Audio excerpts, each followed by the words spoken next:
Hello again. All right, this is MASWHA. Let's make this MASWHA 30. I was going to start all over again when we move back and call it MASWHA 1 or MASWHA the new era or something like that. Nope, we're going to start right over. I think my last one when I say goodbye to everybody was MASWHA 29. This is going to be MASWHA 30.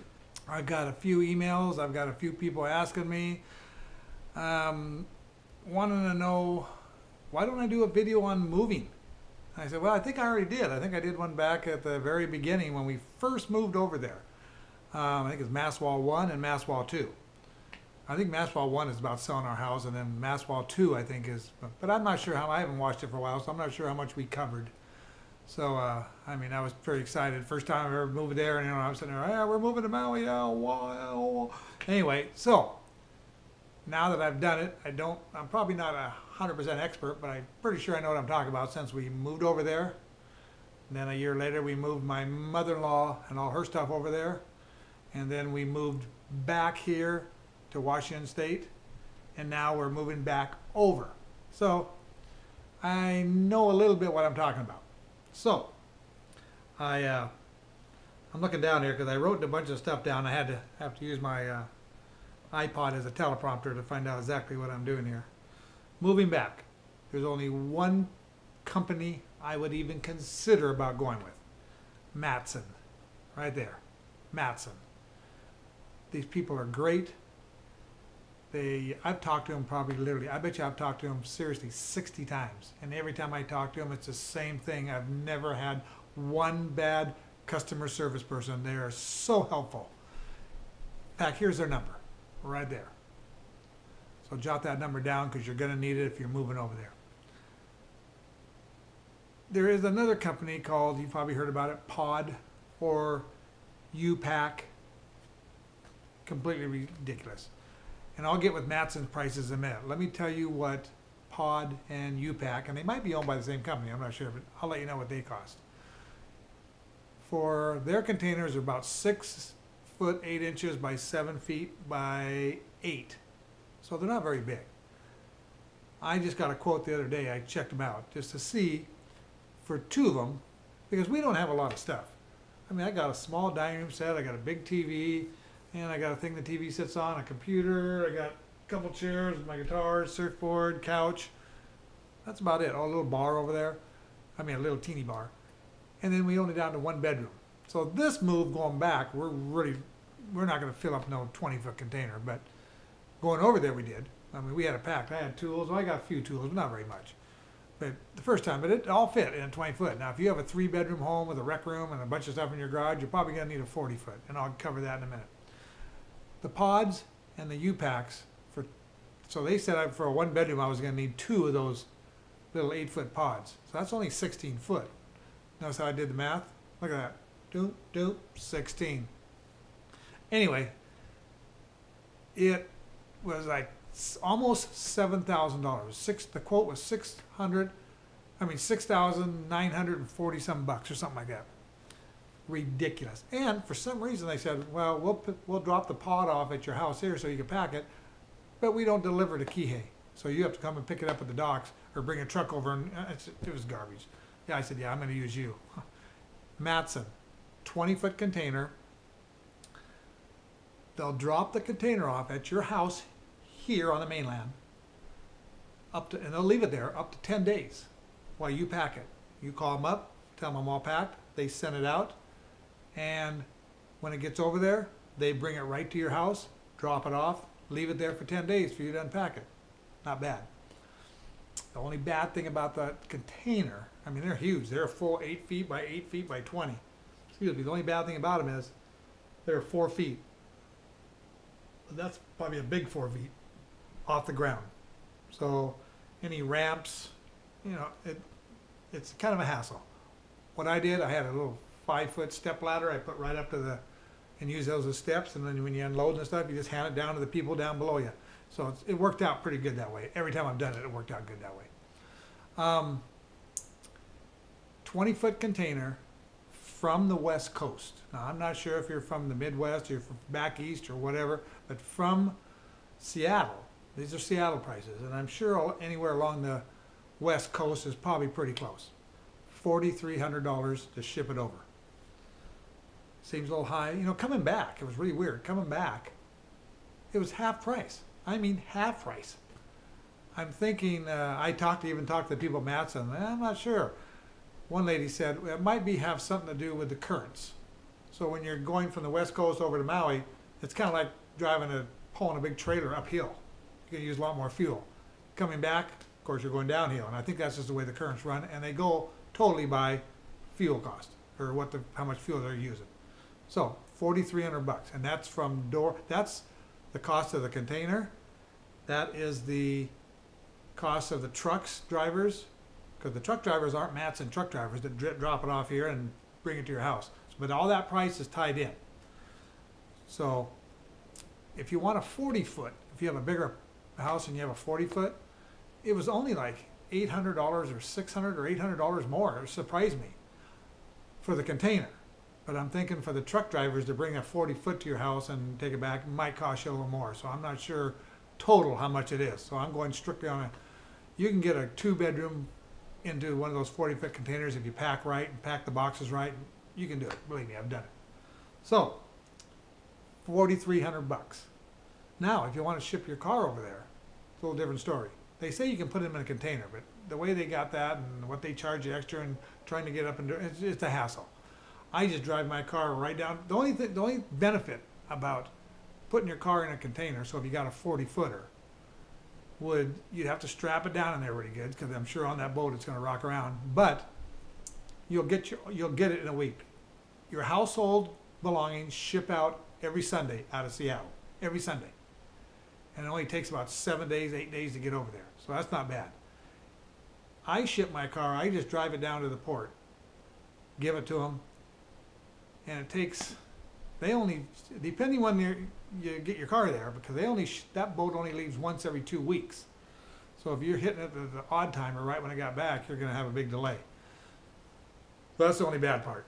So, and if you have to have your title and your registration. You can't have anything in your car, so don't plan on packing full of your car. You can't do that anymore. You can't have anything hanging from the rearview mirror, and for some reason you can't have any cracks in your windshield. Don't know why, that's their law. If you still owe money on your car, then you have to have a note from your lender, which is really easy to get. I guess everybody does it. And it has to okay that you're taking it over there. And once you get your car over there, you got to make sure when you pick the car up at the port, you got to make sure you have all your paperwork that they give you and all the paperwork they're going to give back to you. Because when you go get that car registered in your name, you have to have all that paperwork from MASWHA and the port. So saying that you got that car there legally. Okay, that pretty much covers that. Renting a place over there. If you're going to rent a place over there, you might have a little, I'm not saying you're gonna, but I did, have a little bit of trouble trying to rent something from the mainland and calling over there. Nobody wants to deal with you. For one thing, you don't have a Hawaii bank account, because there are no banks here on the mainland that are over there. There's credit unions that are linked, but there's no banks.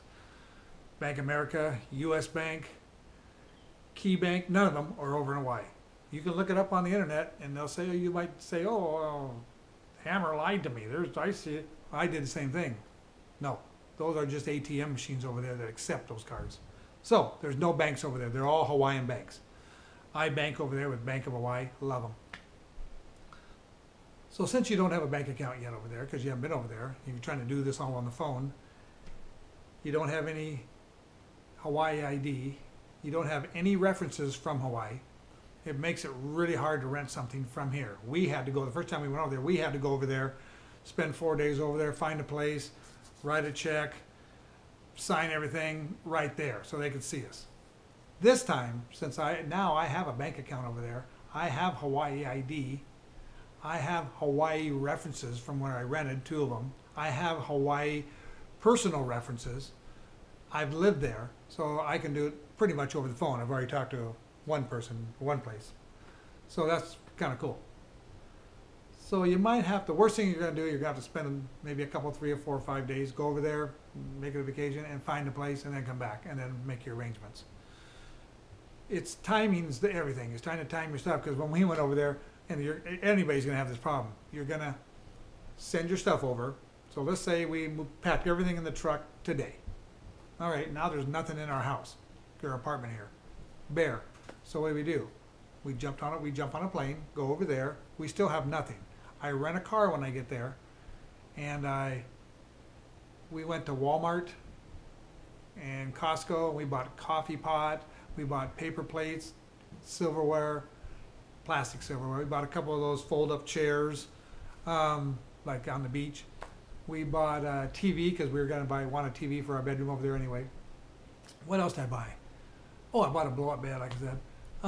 We bought some blankets and some sheets and stuff like that.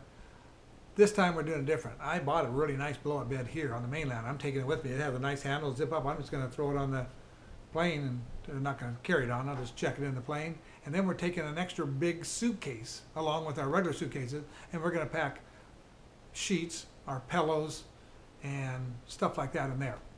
I don't think I'll do a coffee pot. I'll probably have to buy another coffee pot when I get over there, because you're going to be probably a week to a week and a half without any of your stuff.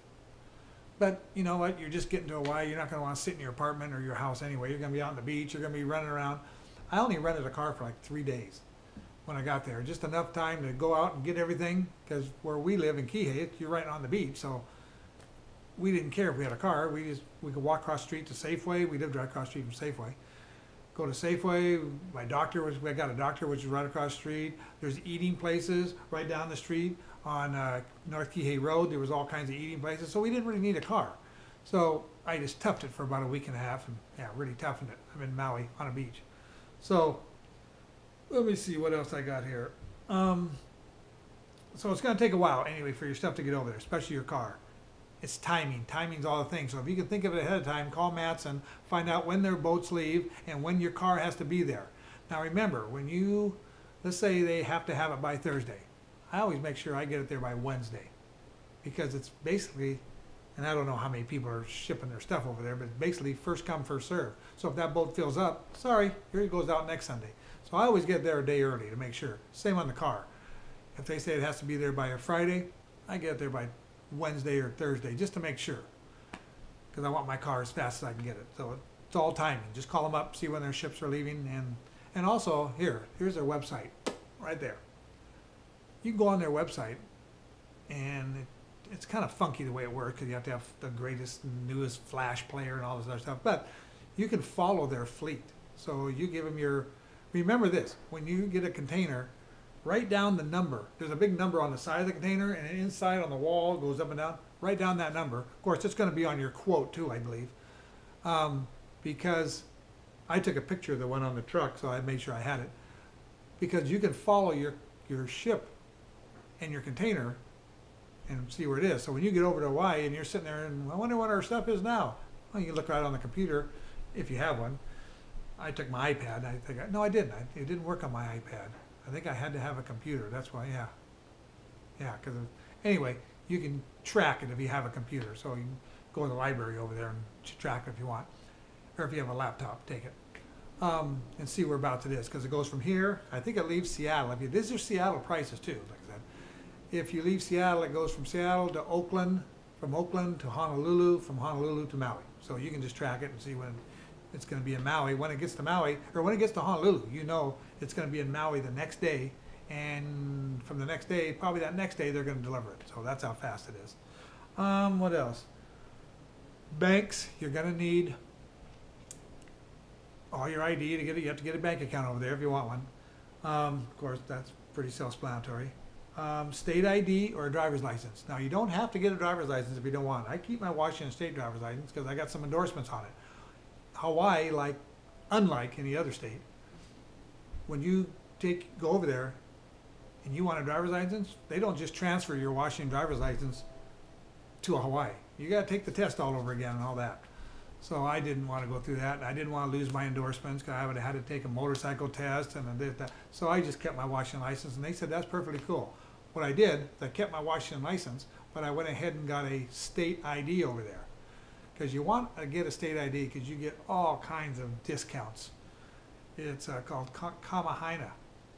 and you get all kinds of discounts over there with your state ID. So it's worth getting it. And when you get your state ID, it's good for 10 years. But with your state ID, what do you need here? You need to, let's see, you're on your ID, the best thing to have is a passport. Passport will save you a lot of time because they want all kinds of proof that it's you and that you do live there. So when I took them my passport, I took them my renter's agreement because they wanted a electricity bill. Well, I hadn't got an electricity bill yet. So I took my renter's agreement, my passport, I think my Washington State driver's license. I think, let me see, is that all I have? I think that's all you have to have. The passport will save. If you don't have a passport, then you're going to have to get some other stuff.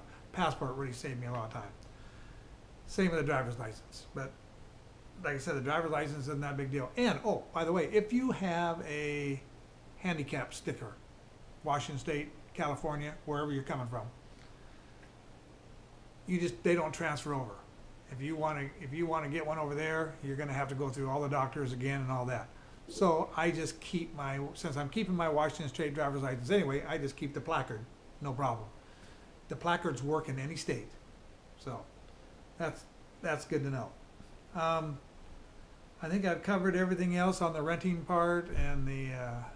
You know what? Since I've done it, probably the first time I did it, it really was like, oh my God, it's going to happen. Am I going to get everything right? But you know what? Now I've done it. It's pretty easy. But like I said, MASWHA. Go with MASWHA. Those guys are really good. They're really great to talk to. And you're not going to find anybody cheaper. I had a friend of mine who worked for Snap-on, and he said everything they ordered, they ordered from China, they ordered from all over the world. Everything they ordered was through MASWHA. So he's the one that kind of turned me on to MASWHA. So, and they were right. They guys are just great. Can't say enough about them. So I am going to stick this into a movie, and I hope it helped. If for some reason I left anything out, which I probably did, I'm trying to go by this stupid teleprompter deal thing here, but I don't know if I covered everything. If there's something that I didn't cover for you, let me know. Here's my email again. Boom. Right there. Drop me a line. I'll answer it, and I usually answer them pretty fast. My computer's always on, so I answer my mail pretty fast. So just anything you want to know about moving to Hawaii, and it doesn't just have to be Maui, because a lot of people move to Honolulu. Same thing. Drop me a line, and I'll answer anything you want if I can. All right. Aloha. Later.